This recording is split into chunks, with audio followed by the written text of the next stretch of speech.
Olá, meus amigos, que Deus abençoe a todos de maneira rica e abundante sempre. Que a paz esteja com você, que o Espírito de Deus adentre aí na sua casa, abençoando a sua família, trazendo-lhe a paz, a verdadeira paz que excede todo o nosso entendimento. Mais um dia, mais uma palavra, mais uma oração, e eu acredito que Deus tem fortalecido muito a sua vida. Todos os dias nós temos uma oração e um devocional por aqui. Portanto, sempre ajuste o seu relógio, porque é nesse momento que nós estaremos entrando com a bênção de Deus, que enriquece, não acrescenta dores, e trazendo sobre a tua vida a unção do Senhor. E eu creio que a porta que Ele abre, ninguém pode fechar. Nessa semana, estamos falando sobre a educação, ou seja, falando sobre como criar, como educar, como ensinar. O tema dessa semana é de pai para filho. E eu creio que existem muitas coisas que Deus tem falado com você. Se você não assistiu a transmissão de segunda e de terça, vá lá, volte aqui no meu canal e assista. E tudo se deu porque, por esses dias eu postei um vídeo no Instagram. Acompanhe esse vídeo aí agora. E esse vídeo, muita gente mesmo compartilhou. Pelo Facebook, quase 200 mil pessoas assistiram esse vídeo e quase 5 mil pessoas compartilharam. E muitos comentários, muitas pessoas realmente revendo a forma de ensinar. E louvado seja Deus por isso. Vamos acompanhar esse vídeo, eu volto com vocês já já. Eu nunca vou esquecer de uma atitude da minha mãe. Eu era pequeno e tinha um desenho animado chamado He-Man. Alguém lembra desse desenho animado? Pois bem, tinha uns bonequinhos, e na época tinha o boneco do He-Man, tinha os outros personagens, mas tinha um esqueleto. E tinha um rapaz, e era difícil de encontrar o esqueleto na época, né? Tem esses brinquedos que lança e você não encontra. E o menino da escola tinha um esqueleto. E ele começou a arengar tanto comigo, dizendo: eu tenho esqueleto, você não tem, tem esqueleto, você não tem, que um inimigo ali tomou minha mente no dia. Eu era garoto, devia ter o quê? Uns 6, 7 anos. Eu falei: você tinha, mas você não vai ter mais. Quando ele virou as costas, eu peguei o esqueleto dele, botei dentro da bolsa, fui para casa. O menino ficou chorando: cadê meu esqueleto? Cadê meu esqueleto? Eu bem quietinho. Sério tava, sério fiquei. Cara de paisagem, fui para casa. Chegando em casa, mamãe, a primeira coisa que fazia era perguntar: como é que foi o teu? Como é que foi? Você aprendeu o quê? O que você aprendeu na escola? Eu falava: aprendi isso. Tá bom, então tá bom, vai tomar banho que você vai almoçar. E nesse intervalo ela mexia onde? Na bolsa.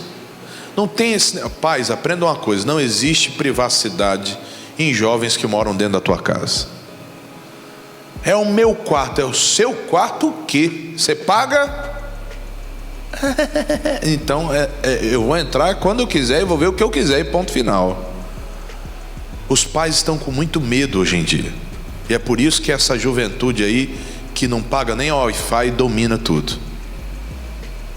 Mamãe abriu a bolsa, quando abriu a bolsa, quem estava lá dentro? O triste do esqueleto. Mamãe sabia quais eram os brinquedos que eu tinha. Acabei, tomei um banho certinho, fui descer para almoçar, aquela coisa toda. Mamãe disse: ei, de quem é esse brinquedo? Eu disse: não sei. Ele falou: o quê? Não sabe? Aí vai daqui, vai da colar e pressão. Eu: tome, é do menino, ele te emprestou? Falei: não. Fala: então tá bom. O que mamãezinha fez? Botou o uniforme de novo, me pegou pelo braço, me levou aonde? Na escola.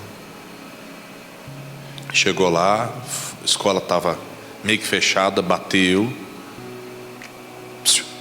Meu filho pegou o brinquedo não é dele, não sei de quem que é. Pessoal, a mãe dele falou que ele tinha. Pois bem, não eduquei filho para isso, a senhora me perdoe a vergonha que eu estou passando. Chegar em casa a gente vai se acertar, e vocês sabem o que é se acertar, né? Até hoje eu não esqueço desse acerto de conta. Se acertou bem acertado mesmo. E nunca mais eu peguei nada que não era meu. Mas por quê? Porque ela estava de olho. Fique de olho, esteja atento. É o celular, deixa eu olhar. É a mochila, deixa eu olhar. É bolsa, deixa eu olhar. Pode olhar. É filho, mora dentro da sua casa. Vem cá. Deixa eu passar um pente fino aqui. Vamos ver como é que está essa situação. Aprenda isso. Ah, pastor, eu já acho errado porque, sabe, eu acho que tem que confiar. Sim, tem que confiar. Mas esse é irmão desse. Não, mas a minha filha é criada na igreja. Meu filho foi criado na igreja, irmãos. Eu já vi muita gente criada na igreja que daqui a pouco dá problema. Se não vigiar, se não estiver em cima, se não aprender a cuidar, você acaba perdendo. Pois bem, vamos lá. Você acompanhou o vídeo, acredito que você já tenha assistido pelo Instagram, pelo Facebook, e eu creio que o Senhor tem movimentado as águas através deste vídeo. No entanto, eu quero que você preste muita atenção no que eu vou lhe dizer agora. Existe uma necessidade urgente de repensarmos a maneira que nós estamos ensinando os nossos filhos. Eu digo isso, sou pai de 3 filhos, também sou filho de uma família onde eu tenho mais 3 irmãos, o Nelson, a Verônica e a Vânia, e eu sou o caçula dessa família. Minha esposa também é de uma família onde é ela, Daiane e o David. Então ali o Senhor trabalhou e tem trabalhado em nossas famílias, e nós acreditamos muito na palavra de Deus como nosso livro de confissão e fé e de educação no que diz respeito ao dia a dia dos nossos filhos e ao nosso dia a dia também. Até porque os pais, eles são reflexos, eles são um espelho ali para os seus filhos, eles são um exemplo para os seus filhos. Um mau exemplo dos pais pode acarretar um sério problema na vida de um filho. E nós precisamos rever a forma de ensinar. Foi-se dito durante muitos anos que a escola era o parâmetro melhor para que as crianças pudessem ter uma educação perfeita. Só que eu acredito que a escola ensina o meu filho. Ensina português, matemática, ensina história, geografia, física, mas quem educa somos nós pais. Pelo abandono deste preceito, nós podemos colocar em risco muitas gerações ou muitas pessoas que virão ao decorrer dessa trajetória. O erro de uma geração pode atrapalhar o futuro de uma outra geração. Portanto, honrar pai e mãe, obedecer, realmente zelar pela vida deles, poder amá-los e entregar o amor que eles precisam receber de nós e zelar por eles em oração. Isso é o mínimo que nós devemos fazer. No entanto, existem muitos pais que já abandonaram, de fato e verdade, essa forma de pensar. Se renderam ao mundo contemporâneo, se renderam às mudanças e de alguma certa forma estão dizendo: bom, eu fui até aqui com ele e depois eu não posso ir mais. Na verdade, tem muitos pais lavando as mãos. E nós precisamos enxergar o que o Senhor tem para nós. Se você tem a sua Bíblia, eu quero que você abra comigo no Evangelho de Mateus, no capítulo de número 20, no versículo de número 17, diz assim: E subindo Jesus a Jerusalém, chamou à parte os seus 12 discípulos, e no caminho disse-lhes: Eis que vamos para Jerusalém, e o Filho do Homem será entregue aos príncipes dos sacerdotes e os escribas, e condená-lo-ão à morte. O entregarão aos gentios para que dele escarneçam e o açoitem, e crucifiquem, e ao terceiro dia ressuscitará. Pois bem, Jesus estava falando sobre a via dolorosa, sobre o cumprimento da profecia de Isaías, aonde ele carregaria sobre si as nossas dores, os nossos pecados, o castigo que nos traz a paz estava sobre ele, pelas suas pisaduras nós fomos curados. Então ele chamou os mais próximos e começou a ensiná-los e a falar com eles aquilo que iria acontecer. De alguma certa forma, a voz dele ecoou fora do quadrado dos 12 e a mãe dos filhos de Zebedeu, ela estava atenta ao que estava sendo falado. E como ela ouviu que chegaria o momento da partida do Senhor, ela disse: pronto, agora chegou a minha hora, agora chegou o meu momento, eu preciso arrumar um lugar ao sol para os meus 2 meninos, eu não posso deixá-los à mercê, já que ele vai partir, não sabemos o que vai acontecer, então eu não quero que os meus filhos sofram por amor a Cristo, e se forem sofrer, que eles tenham pelo menos de garantia um bom lugar. E ela estendeu um pedido, olha só. Então se aproximou dele a mãe dos filhos de Zebedeu, com seus filhos, adorando e fazendo-lhe um pedido. E lhes disse-lhe: que queres? E ela respondeu: dize que estes meus 2 filhos se assentem, um à tua direita e outro à tua esquerda no teu reino. Um pedido ousado da mãe dos filhos de Zebedeu, e que de alguma certa forma deve ter criado um clima entre os demais discípulos que estavam ali próximos de Jesus. No entanto, a mãe dos filhos de Zebedeu é a prova viva de como muitos de nós queremos educar os nossos filhos. Nós queremos que eles tenham sempre um lugar ao sol. Queremos que eles sejam sempre vistos ou tenham um lugar de destaque entre os demais. Eu digo isso porque, como pastor, aqui na igreja a gente muitas vezes tem pequenos problemas com os pais. E vou lhe dizer por quê. Porque, um exemplo, uma apresentação de Natal, de peça de teatro, coreografia, que envolvem crianças. Geralmente, os pais pensam que a igreja é como a escola, ou em algum outro lugar. Então eles querem que os filhos deles, alguns pais, nem todos, eles querem que os filhos dele fiquem sempre na frente, para que eles possam vir com a câmera e tirar foto, mesmo a igreja filmando, mesmo tendo a equipe de mídia, mas tem alguns pais que saem desesperadamente, como a nossa igreja ela é extensa, e vem para frente do altar com a máquina, com o celular, e não olham os outros pais que estão sentados também acompanhando a coreografia. E se de repente a responsável pelo ensaio ela não coloca o filho ou a filha na frente e de repente tem outra criança que cobre, ao término já aconteceu situações da mãe falar: minha filha não apresenta mais porque eu queria ver e eu não consegui ver, havia uma outra criança na frente. Sabe, essas coisas pequenininhas, essas picuinhas, onde as mães ou os pais querem ver os seus filhos sempre em um lugar de destaque. Querem que os filhos se assentem nos primeiros assentos da sinagoga. E muitas vezes simplesmente por serem somente seus filhos. Me falta tempo, mas eu quero te citar mais um caso.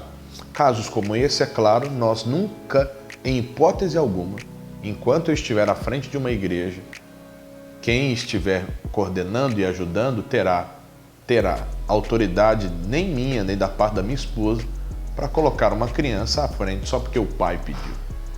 Às vezes, o design da coreografia, ele pede algumas crianças, tem crianças que têm mais desenvoltura, outras que levam mais a sério, enfim. Eu já não entendo muito dessa área porque não é a minha, mas nós sempre estamos atentos e às vezes situações como essa chegam até nós e nós resolvemos, orando e mostrando e ensinando, e quando necessário chamamos a família, os pais e mostramos o real motivo. E graças a Deus nós nunca tivemos assim nenhum problema onde o pai fala: não, porque os pais eles entendem o temor e confiam na paternidade ministerial. Mas há um outro caso também muito interessante que aconteceu com uma jovem. Essa jovem estava na igreja, acompanhando a juventude, e teve um dia na igreja que o pessoal estava limpando a igreja, e ela era de uma família bem afortunada na cidade ao qual era pastor. Quando a família dela viu ela limpando a igreja, a família dela falou: não, minha filha limpando banheiro para os outros, minha filha limpando cadeira, estofados, não. Nossa filha, ela não é para isso, não. Vir, assistir um culto, tudo bem. Agora, ajudar, não, ela não vai fazer isso. Pegou a menina pelo braço e levou embora. Como resultado, a menina não bateu o pé, não sei o porquê, bateu o pé no sentido de conversar com a mãe, com o pai, falar da importância daquele trabalho voluntário. E a menina se desviou. E desde as últimas informações que eu tive dela, ela estava perdida mesmo. O que eu quero que você entenda é que nós precisamos zelar pela coerência. Nós não podemos exceder, mas também não podemos retroceder. Temos que ser coerentes. Eu me lembro que muitas vezes eu chegava em casa chorando. Meu pai dizia: por que você está chorando?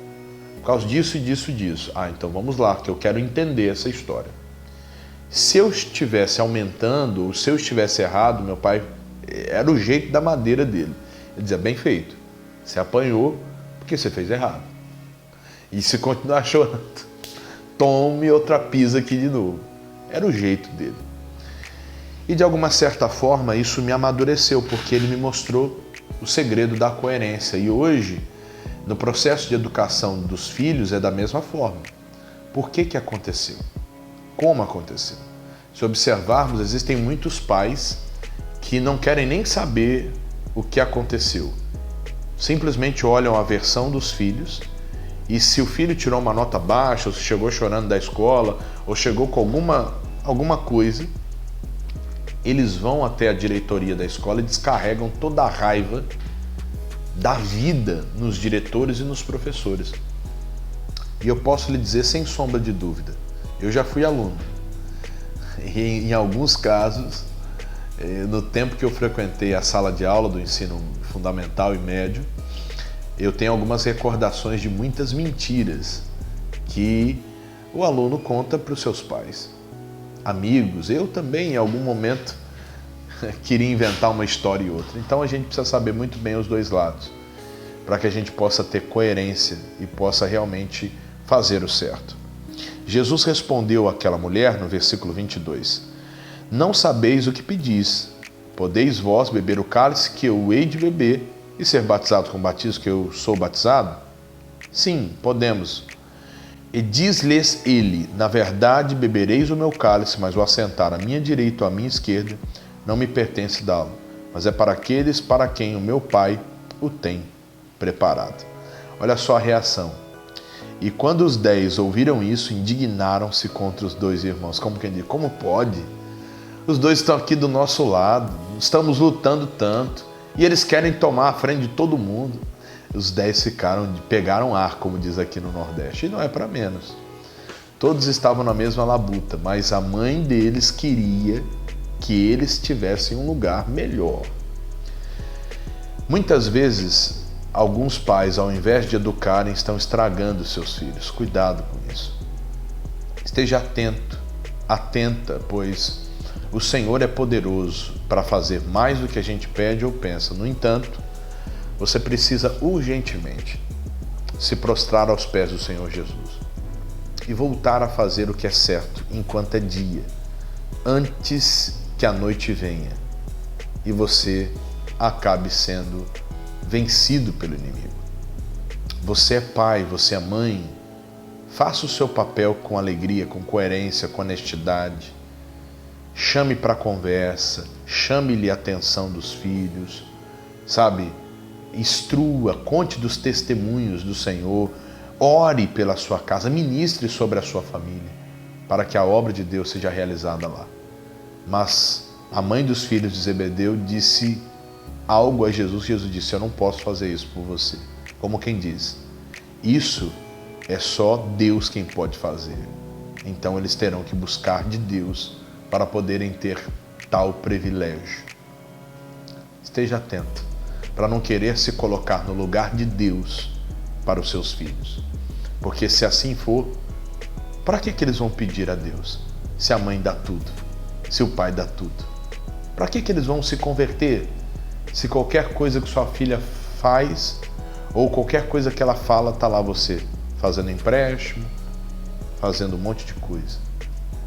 Eles não vão buscar a Jesus, porque você tem sido, entre aspas, o Deus da sua família. O importante é que ele cresça, minha irmãzinha, e que você diminua. Vamos falar com Deus? Vamos orar. Senhor meu Deus e meu amado Pai, ó meu Deus, em o nome do Senhor Jesus Cristo, eu oro por cada família aqui sendo representada, meu Pai, através da pessoa deste meu irmão. Algumas famílias, meu Pai, estão sofrendo, passando por situações difíceis, por privações, mas eu creio, ó Pai, que o Senhor é maior do que qualquer situação. Ó Deus, que toda amarração do inferno caia por terra, em nome de Jesus. E que, meu Pai, prevaleça sobre essa peste a Tua mão. Que prevaleça sobre essa peste, meu Pai, a Tua mão. Sobre, meu Pai, a destruição familiar. Meu Deus, passou um trator espiritualmente falando, dizimando a família, destruindo o lar, meu Pai. Uma coisa feia, triste que vem acontecendo. E eu creio que o Senhor é fiel para fazer mais do que a gente pede ou pensa.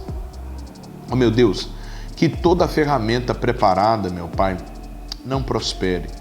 Olhe para essa pessoa que talvez, ó Pai, diz, poxa, tantas coisas eu pensei que estava acertando e estava errando, como a mãe dos filhos de Zebedeu. Mas que haja uma transformação total e completa. É a minha oração. E que todo mal, meu Deus, que esteja atuando na saúde desta pessoa, essa pessoa, meu Pai, que não consegue respirar direito, essa pessoa que vê vultos, ouve vozes, essa pessoa que tem passado, meu Deus, por uma maldição, como ela mesmo diz, é a maldição que pegou a cabeça dela, a mente dela. Eu digo mal, suma, desapareça, bata em retirada, em nome de Jesus, Pai. Eu libero o Teu poder sobre a vida dos Teus e que haja luz, que haja a Tua plena luz sobre essa casa, sobre essa família, sobre esse lar. É o que eu lhe peço para a honra e glória do Senhor. E se você crê, você diga amém e graças a Deus. Deus te abençoe sempre. Que a paz esteja com você, que o Espírito de Deus se manifeste sobre a tua vida e que a palavra de Deus se cumpra no seu lar. Não se esqueça de me seguir no Instagram, PR Vanderlei Duarte, ou no Facebook, PR Vanderlei Duarte JR. Ou você pode ir no TikTok, PR Vanderlei Duarte. Por ali estarei também ajudando a cada um que me procurar. Um forte abraço, fiquem com Deus, fiquem na paz.